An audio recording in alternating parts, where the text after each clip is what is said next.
So, Yes, right. you said hilarious. Hilarious. You said hilarious. I so did. It reminds me of I don't know why, when we did the One Last Dance one, we didn't talk about this, and I don't know why we didn't. I thought we covered all bases across I everything you thought wanted we did to do. on One Last Dance, yeah, but for some reason we didn't mention this little factoid, which is that on that show... Factoid, is that a word? You didn't come to, which we'll talk about probably in a second. Yeah. So, we do we do this angle where I'm cutting a promo, and Dan's going to come in and beat me up and injure my legs. We've got something to work with in the match. And so I'm cutting a promo. I know where you're going with this already. Right, where I mentioned that Dan had spent 10 minutes beating me up at the end of Champagne versus Max Carnage, because Dan had been the referee. And I go, oh yeah, that's really funny, isn't that? Hilarious. Now, if you watch that promo, it's meant to be about 10-15 seconds long, and then Dan comes in and beats me up. The promo goes a minute, because after I say hilarious, this guy can't stand up, he's laughing so hard. So I'm sat there cutting this promo, just talking, when he's going to come and beat me up at some point, but he cut until he stops laughing. See, that was part of the gimmick though. I mean, if Danny Ace was going to job, he was going to do it off camera. This is true. You can't argue with that. But no, I mean, I just remember I was waiting and I was sort of like, get on with it. And then you it wasn't the timing, it was just what you said. Hilarious. You could have gone for 3-4 minutes on a hilarious. promo before I even came in. It was just what you said, and I thought to myself, fuck's sake, I can't, no. Hilarious. Just coming to do this running, and you've just got tears streaming down your face. As I had to laughing. leave the recording area. So like I said, I just kept talking and talking and talking. And I think there's a little bit where you start seeing the panic in my eyes. Like, I've got nothing. I'm really, guys, I'm running out of things to say here, sort of thing. So, speaking of which, I must ask, why? So, 2 questions for you, Dave. Right, so, the first one is, why didn't you come to One Last Dance? And secondly, when you saw the show, what did you think of it? So probably money constraints more than anything. Not to mention the fact that I was probably at a stage where I was like, yeah, I'm sort of like done. You know what I mean? Because it's not that I had trouble with my back or anything like that. It's just that I didn't trust it after, you know, the Dave breaking backdrop of Doom and stuff like that. So One Last Dance for me would have been like, I felt like it would have been putting myself in jeopardy as such. Did you not? Which I never wanted to It sort could of have been like your do. one last dance. Yeah, exactly. So you didn't even want to come along as a fan and just watch it? Again, this is where the money constraints and, you know, work and stuff like that, because, you know, I'm not exactly great with cash, let's put it like that. So there could have been that. It could have been a multitude of reasons, to be fair. Having watched One Last Dance, I do wish that I had have gone and, you know, at least even if I'd have just sort of like been in the crowd and done maybe a run-in or something like that. Guest referee? That would, yeah, I'd have more than happily done that. Guest referee gets bumped. Oh, can you imagine if he refed our match? Because I think he did it under a mask. Yeah. Alex Hart wrestled it. And then he cost it me because I did it to him back at Doomsday. That would have been good. Why didn't we think of that at the time? See, We always say that. We always Every say that. time. It's a wonderful thing. Always say that we think about these things way too late. But this is just going back, like, again, it's like One Last Dance was like, I would have loved to have been at One Last Dance. It would have made, like, more sense for me to be at One Last Dance, even if I was just going to do like a run-in or a ref spot or something like that or whatever, because at that point I probably wouldn't have trusted myself to actually wrestle a full match with, you know, the state that I was in. Because it's a reunion show, but half the roster's not there. Yeah. So you're not there, Carnage isn't there, Swimbad's not there, Rye isn't there, whatever. Crusher J's not there. You know, there's most, you know, He's not anywhere. well, it's not anywhere. Had to get that. Cut that. When you listen to this back, Mark, cut that. Sorry. Yeah, so it's like I say, it's a reunion show where most people aren't there. But then you could say the same thing about about Bounce McLaura. That's true. There's only 3 of Because us. let's face it, there was me, you, there was Ryan, and then we all donned secondary characters. Yep. I donned a third character because, you know, I'm the workhorse of UBW. You fucking are. Jesus Christ. Let me ask you about something, because, you know, you guys did One Last Dance. You did Bounce for Glory, right? Yeah. So my question to you, because we obviously filmed in several locations, but that one was filmed in the confines of obviously Mark. That was your home. Yep. do you guys feel more comfortable wrestling in a confined place where like at your house, or do you feel more comfortable wrestling in a open area? But also, do you think that adds to the match quality and how your mindset is going into that? When remember when we went to Domination and we had those people approach us and stuff? Yeah. Is it different working without public? It's a completely different vibe. I think if you're in a public place and you've got that audience, even if the audience is your fellow wrestlers, you are trying to pop them.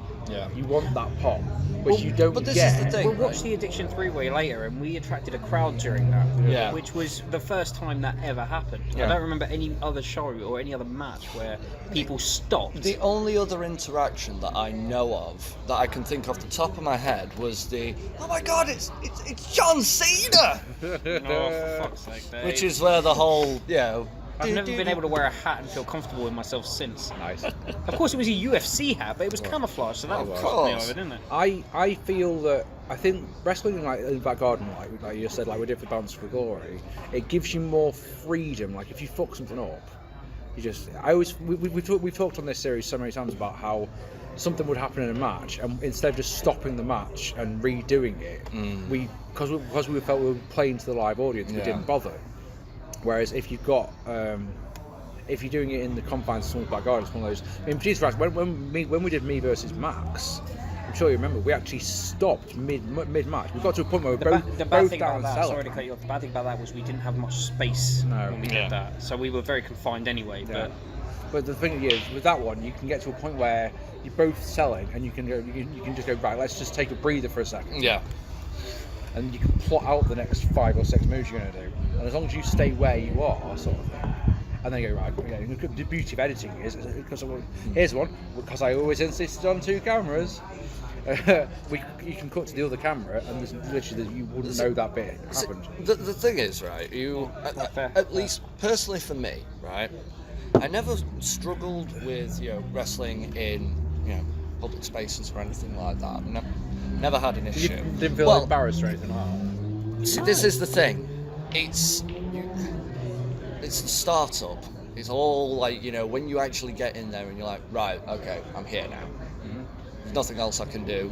Everybody's watching, cameras are rolling, sod it, let's just roll with it. So any illusions of embarrassment or anything like that are just thrown to the wayside because, fuck it, I'm in the moment now. Yeah, I get that, but I kind of wish. The Domination sticks out in my mind. Again, it always goes back to Every fucking fucking domination conversation we have, it's all about domination. And this is what I mean. But no, this football guy, right? I was hoping one of them would do a run-in. Yeah. I was hoping one of them would come along and sort of try and do something because, you just love to be able to say, no, you're in our space.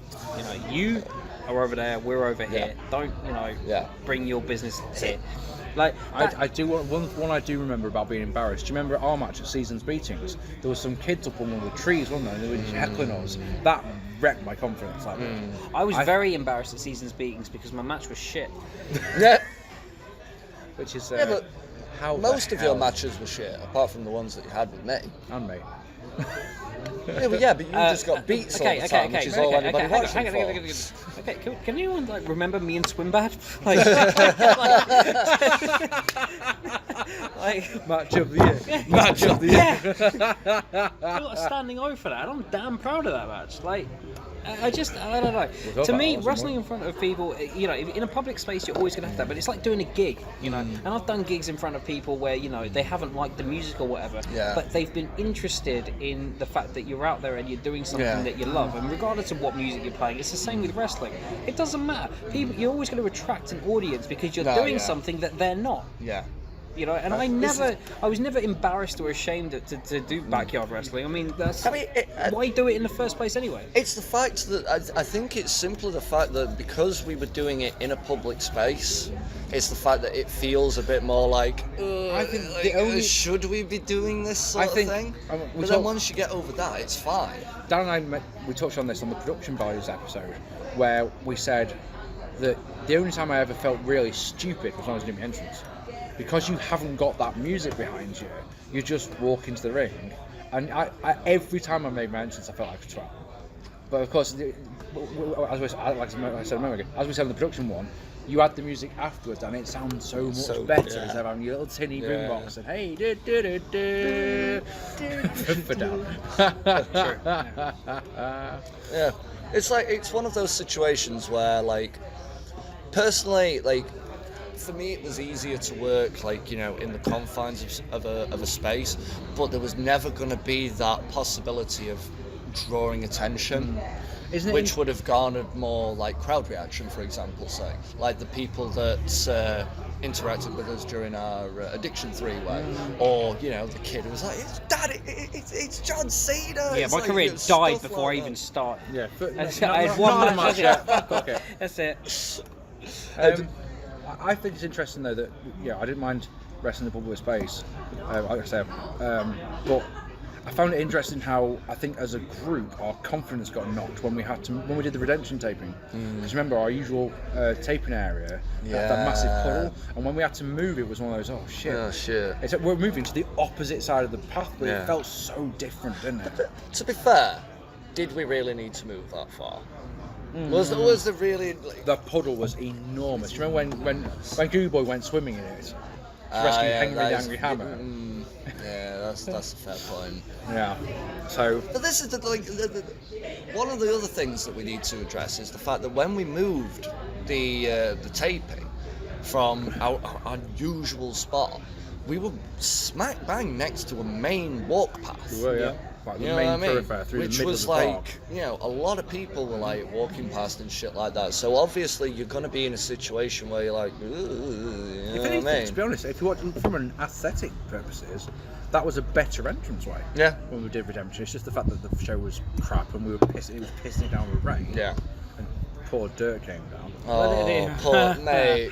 Dirk, if you end up listening to this, mate, But you will. I love you and I appreciate everything that you've done for us, mate. And I'm so sorry that the one show that you came to was like the worst fucking show that we did. I can't wait to see Payne versus Dave. Funny thing about it was that was the day we taped you versus me, and I put you on the chair and did that kick Awful that match. knocked you back right. The roster made me have the match. The funny thing was, you went and during our match handed Dirk the tray. Yeah, I did, yeah. Because he And won it. Johnny was refereeing our match, and he come over to me, and I just whispered to him, "Fucking kayfabe." I did not know that. Yeah. I said to Johnny, I said, "Fucking kayfabe, man." And that was it. Yeah. But no, credit to Dirk. He stuck with us. You know. He did. Yeah. He's still with us to this day. Didn't and he it's put like, on the wow. Vendetta one that your match was his favourite? Yeah. 2 out of 3 tables match was his favourite match Mm. in all of the UBWs. So that's something, isn't it? Pretty sure he turned around and was like, "Yeah, Dave's finisher's the best. You know, Dave's like entrance the best. And just like Dave is the best." And yeah, I fully respect that. I totally agree with him in every way. Because Dave is the best. To be honest, a domination match. I mean, when you think about sorry, go back to domination. Domination again. Every time. What is it with you and domination? I don't know. It's just a very transitional, important show, I think, and I think it's underrated. So, I agree. I agree. Well, that's a lovely segue. Let's talk about the most underrated show then. domination. Is domination. it just straight up? Am I the only one who thinks that Doomsday? Run through the card. Do right. So, Doomsday. Yes. Sick show. It's got, that's the one with me, Carnage. It's got Me and Magnum, Iron Man Yeah. match. Executioner versus Insano. Yeah. Freak versus Liam Styles and the RWL. All. No, but the thing is, I think it gets lost in the shuffle because No. Salvation's amazing. Then Yeah. you got Doomsday, then you got Vendetta. I agree with that. So I think it's underrated because it's in between those ones. People don't think about it. But in my opinion, domination tells more of a. It's got more meaning to it. For example, so look at it's the last man standing match between you and me, which is the culmination and also the build up to me versus Johnny, which is sick. Humble brag. You've got the 3-way between Swin, Johnny, and Pete, which is match. one of the fucking So best good. matches It's in in the UBW. top- it's in the top five. It's easily in the top 5. They put on a sick match. I'll say this about domination.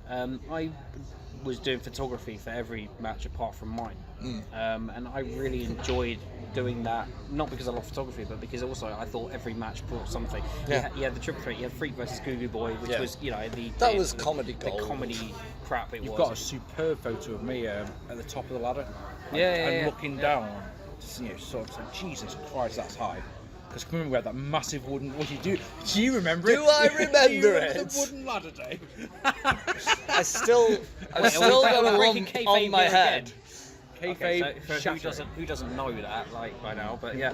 And then you had you versus Johnny, which I know you're not happy with, but you're unhappy with it for the wrong reasons. Yeah, I the think. wrong It reason. lasted 4 minutes. No, it's not that. It's the fact you forgot the belt. Yeah, I forgot the belt. I mean, we just Yeah, and then Ryan we interfered See, too this is soon, the and thing, it was right? too short. And then you got If you hadn't have forgotten the bell, it would have been a different story entirely. Oh, UBW would have been a completely Oh, yeah. completely different. It's one of those things. It's a happy thing that it could have been really bad. Yeah. And it turned into something really great. Yeah. Because we got you and you got your feud. We got mine and Dan's feud. The only issue that we've got at this point is the fact that we planned for Johnny to have the belt. We did, yeah. That's what I was At about to Domination. say. So and he never ended up having Johnny the belt. never had the belt. And ever. it's like, So- right, so here's an interesting conversation. Go on. Johnny Magnum is literally the person in UBW who deserved the belt the most and never Never got had it. it. Without a shadow of a doubt. What we've discussed on these, if it was up to me, Magnum would have won the belt at the following Prove It. I would have had Ace drop the belt to Swimbad, and Swimbad would have lost it to Magnum at Prove It. So we did Addiction, and then I think it was we always had it booked for you two to face off at Salvation, the championship match, which you would have lost. Yeah. And then the following show, Swimbad would have got the big win. Yeah. So that would have been Doomsday 2010. So Doomsday, Vendetta, Domination. So yeah, Vendetta and Domination, Swimbad retains, and then Prove It loses it to Magnum. That's how I wanted to do it anyway. That's how I wanted to do it. So I mean, I came on the day when we were trying to formulate some sort of booking plan. I said we'll turn Johnny heel. yeah, it was your idea, wasn't it? Yeah, I said turn Johnny heel because one, no one sees it coming anyway. We needed to end you and me, and you didn't have anyone to feud with. Yeah. So I said, okay, well, Dave and Johnny is something you wanted to do anyway, but they're both faces. Yeah, because it was always your match was always number one contender, wasn't it? No, not before that. No. It was. We agreed that. Sorry, being an idiot. If I'd lost the belt to Johnny, I would have invoked my rematch clause to prove it, wouldn't it? Because that would have been the title match and to prove it. Me and Dave wouldn't have had a story. No. So we would have just done. That would have been bollocks. Our 1 year anniversary show is a rematch from the last show. Yeah. Fuck that. So when I said that, I didn't do it in any way with the intention of putting the belt on me. I think it was your idea to put the belt on me at the time, so you and me could have a match.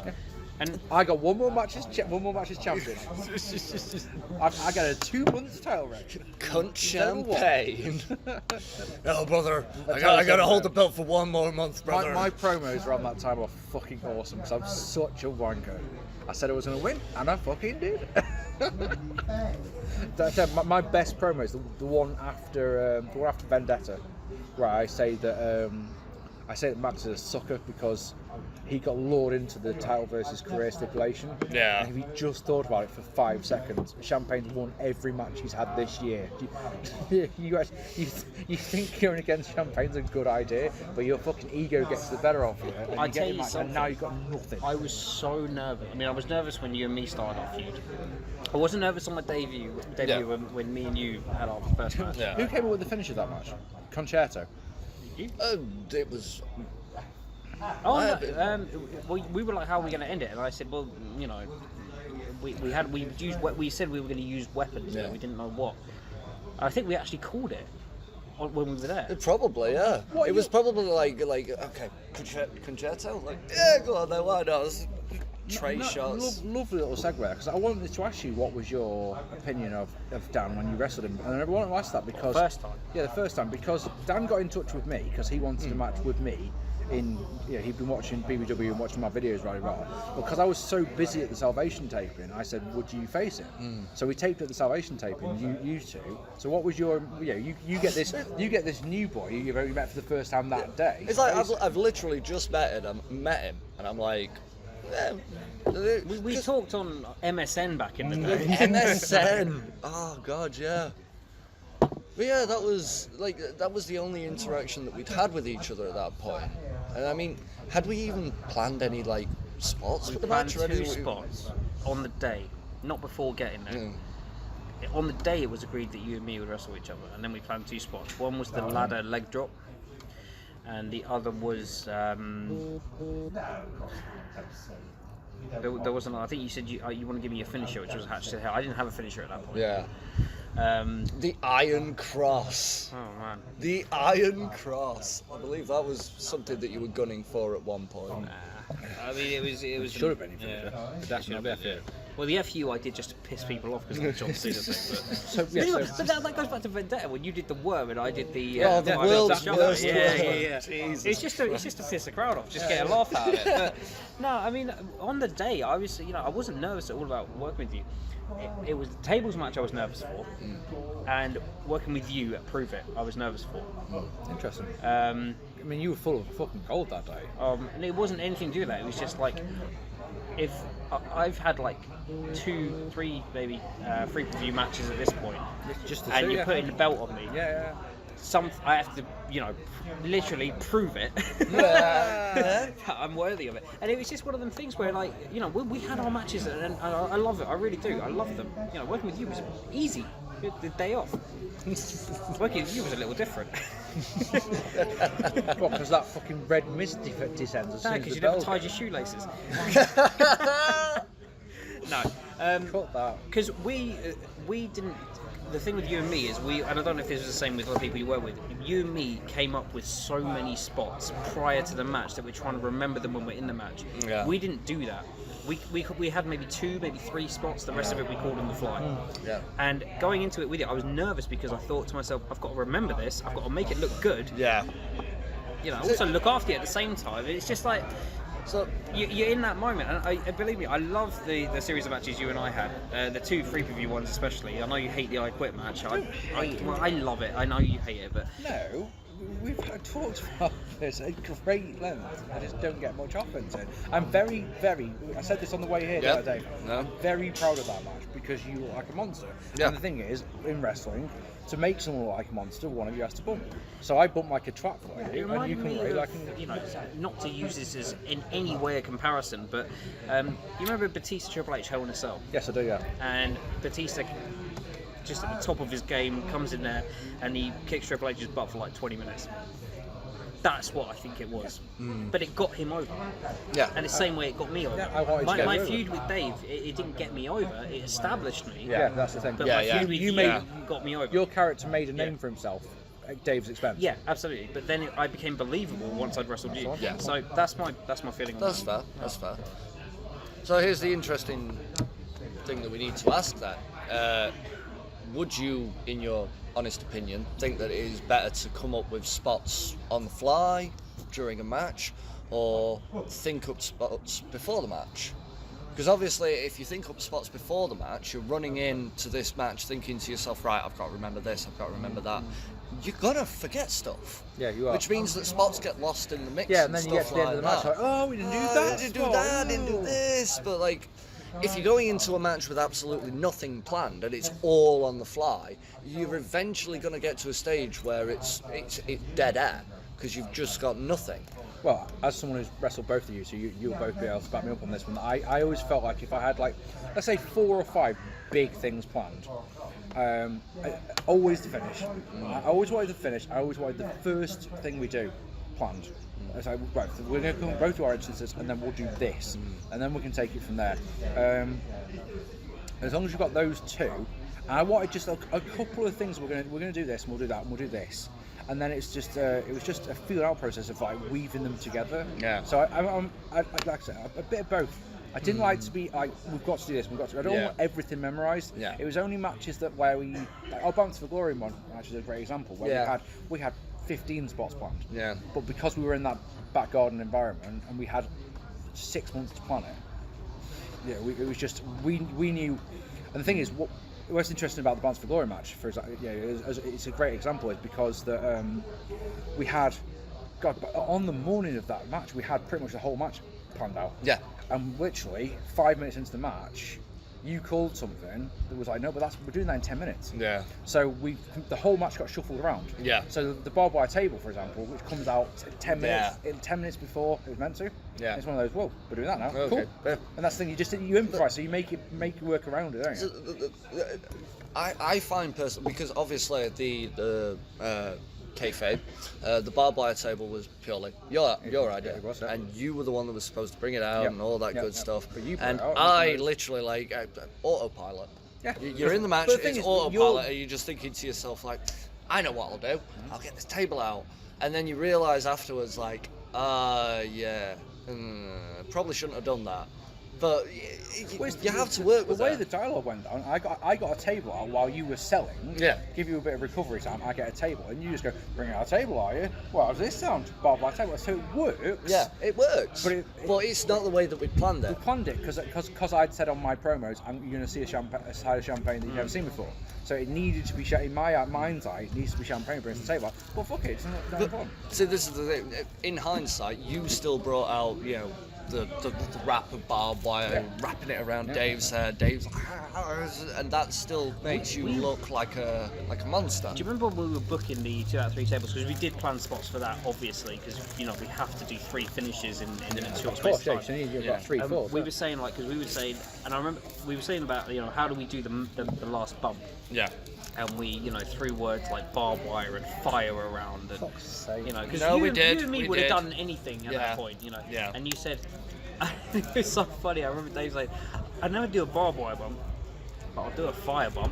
I was like, "You fucking crazy! Like, do the barbed wire bump." And that's interesting enough how we came up with the tack bump for the first fall. Nice. So I said, "Let's do a tack bump." And that's my favourite fall of them, Yeah, really. yeah. Such a Well, clever little spot. we fucked the last one up. We've spoken about this in depth before, but On we the haven't had Vendetta Dave's one. opinion on it. Dave, tell us about the last fall. Right. So here's the thing about the 2 out of 3 Second fall table was shit, match. Right. Just saying. Second fall. As much as you Hate say it. it was I shit, hate it. I I hate it so think it could have been done better. Like for example's sake, right? In real life, Dan would have moved. Knowing You what do the frog splash, he right. would have moved up. Knowing what I know now, looking at wrestling as it is now at the minute, it would have been perfectly acceptable for me to just sort of the like 80s. rub his face in the tacks, and then I've got long legs, mate. I could have quite happily just like quick jump up the ladder, boom, leg drop through the that table, would have and worked. that's the fall. Yeah, that would have worked. That's the fall right there. But with the way that wrestling was ingrained into my brain at that moment in time, it was like, I've got to climb the ladder, I've got to get up there. It's like, it doesn't work. It doesn't work. Dan said on the Vendetta episode that that you would pinned him to the table because the tacks are on the I table. was trying to defend it so much. So hard. That's bollocks because the tack would have to be glued to the table for that to work. That doesn't make sense. But I mean, I like that spot, but I agree that it doesn't make sense. I love the idea of Dave putting his body on the line to do damage to Danny Ace. He's like battered him to the stage where he's like, I'm going to get you through this table. So again, Dave risks his own body to injure Danny. Makes sense. The plan going in was that I was actually going to be lying on the table in the tacks. But it was a painting table. That's But never the gonna happen. tables were shocking. Yeah, of course. shit. Yeah. They were great for going through, but you can't lie anymore. Dude, they barely held plaster. No. You know what I mean? They're painting tables. They can just hold the paint. Yeah, it's fine. Put a paint pot on them. You might be able to do wallpaper on them, maybe. So the third fall, Yeah, which is the third fall. Third fall, to remind the viewers, is the belly to belly through the table. It's the belly to belly through the table, and the only thing that saves that is the crowd reaction. Oh yeah, the crowd go mental. Because the crowd, and it's legitimately like the crowd that's what we were go talking about before, fucking the mental live for it, crowd. you know what I mean? And it's like, that if it hadn't have been for the crowd, that would have ruined the match entirely. Yeah, I agree. It would have ruined the Yeah, I match agree. entirely, the match would have been fucked, but because of the crowd reaction, it's like one more time, it's like, fuck it, And one more time. I said on the Vendetta one and on the production values one, it's one of the very few times, and there were so few of these, where you did the spot and then you do it for a second time. Yeah. And I had 3 camera angles, Yeah. and none of them covered it in such a way Yeah. that I could have made it so that you do the first Yeah. one, and I cut. It's to like the we second one. literally had to do the spot Yeah, exactly. again. You had to do it again. There was no way of going about it. I tried and I tried. I was like, I couldn't edit it in such a way that you went through. It just never looked right. But it was I too still, big a jump cut. I still feel that works because, again, of the crowd reaction. It simply showcases like the people that are watching the show live and shit like that, they're invested. Yeah. They're invested in that moment. They want to see like a conclusion, a full ball conclusion to the match. They want to see a big one. It's what we gave them, kind of. Yeah, because the bump's amazing, and then Dan's reaction afterwards is just one of my all-time favourite. We didn't agree to cut that promo afterwards. So I remember lying there, and I was like, "Can I do a promo?" Yeah. And you're like, Sort of "Yeah, like- say something, Just say something to set it up." And I was like thinking to myself, "What So can I say?" how do you was The match of only domination going things, forward? the only things we planned for Vendetta, which we didn't call on the fly, were the 3 table spots, the chair shot against the ladder. Oh yeah, because you put Yeah. it. Yeah. Because you broke it. receipt. Yeah, receipt. Yeah. And then from the action. And that was it. That was all. Oh no, we agreed the start was going to be you not doing your normal entrance, you running in and beating shit Yeah. out of me. That was it. That was all we planned. But that was it all, like, it was a blood feud sort of thing at that point, like a grudge match sort of blood. So it It's makes crazy, sense isn't it? for Because Dave to run in. It It's makes crazy sense. that your second match is a grudge match because of what had happened at Yeah. Doomsday. Love it. Fantastic. Good. But shit. in your opinion, what was the better match, the tables match or last man standing? Tables all the way. The last man standing match isn't as entertaining as the last one. There's bits in it like the finish. There's bits like the suplex you do off the ladder. There's the bit where you do the AA on it, so the FU, and Dave's like no, and you jump onto the tray. You tagged me for that. For those who don't know what tagging is, if you're in a match with someone and you do something to them and they don't like it, they will literally hit you properly. It's a receipt. That's called It's it a was receipt. That's a what we tag, a receipt. Yeah, nothing to do with tag matches, but yeah. After that, there's a spot where the thumbtacks, and Dave puts my arm on it. Was this a domination? Yeah. And I'm like, okay, hit me. And he gets a tray and he hits me. But he keeps fucking hitting me. And that was for it. Yeah. So he got me back for that. Nice receipt. But afterwards, man, we were really happy with that. Dude, We I were, really you know, enjoyed that. Dude, Yeah. You personally, both said that you prefer it. I so- love the last man standing. It's not. match. I'm not saying it's a bad match. I just don't think it's as entertaining as your tables match. I get that. Good stuff. Good stuff, boys. Now, Mark, let's talk about you. On the next episode, we'll talk about me.